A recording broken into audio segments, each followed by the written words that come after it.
Let's start here. Anyone have any idea what may have caused this? The bite from what?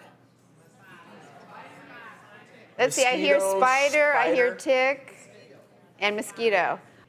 The ticks are right. This is a tick bite. This is actually a few days later, and this is a classic bullseye.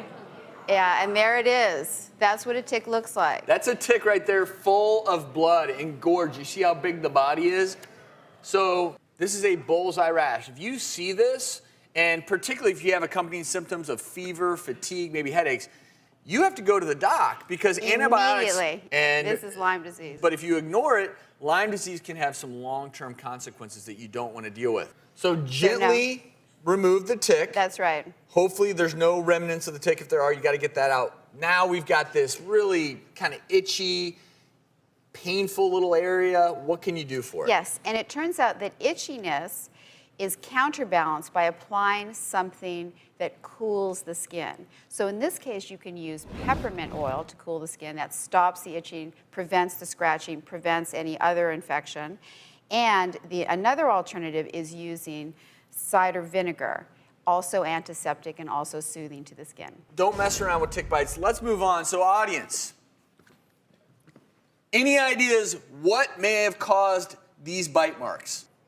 Fleas, yes, fleas. These are actually flea bites. They're very common on the lower extremities because what they do is they drop off of your pet onto the carpet, and then they can't jump that high. They're not Olympians. They only jump to about here. So if you have a cluster of bites on your lower legs or your thighs, then it's most likely fleas. So you get these, beyond obviously checking the dog, maybe treating your dog for fleas. What can you do to make these little bites feel better?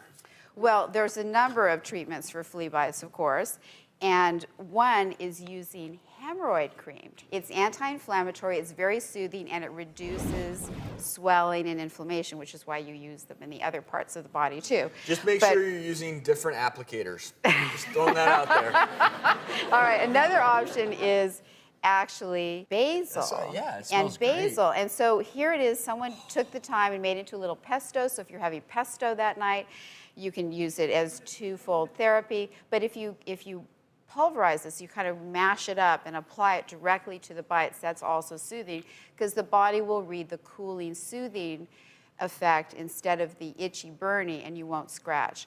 But if they do, once again, if they do get infected, then you might need to see your physician. Because you all see, if you look at these bites, you see that little area of excoriation right in the middle?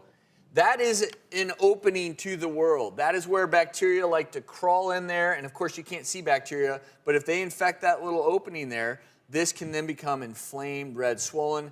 That's when it becomes what's known as cellulitis. That needs to be treated with more than just hemorrhoid cream. Exactly. But great for soothing. Let's move on because somewhat ubiquitous looking bite, but this is actually... In this case, this bite is actually from a mosquito. And you can see that mosquito is just sticking its little antenna straight into the skin that causes the body to react with its protective device, which is a little bit of histamine, and trying to really get rid of that mosquito.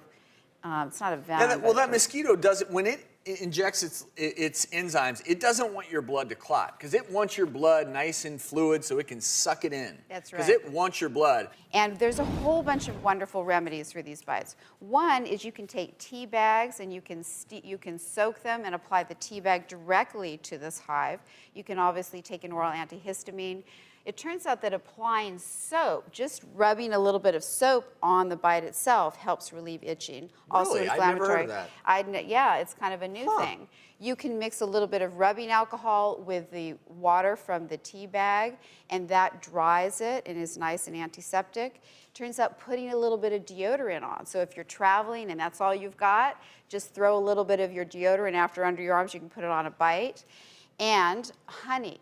Honey has been, the bees are they're very smart. They inject a little bit of an antibiotic, actually, into the honey, and that's why honey lasts so long, and you can use honey as an antiseptic on your skin, also anti-inflammatory. But no matter what kind of bite you have, our big concern also is a skin infection. So what's the one thing, no matter what the bite is, that people should do first and foremost? You want to wash your hands, and you want to wash the area that you've had the bite in.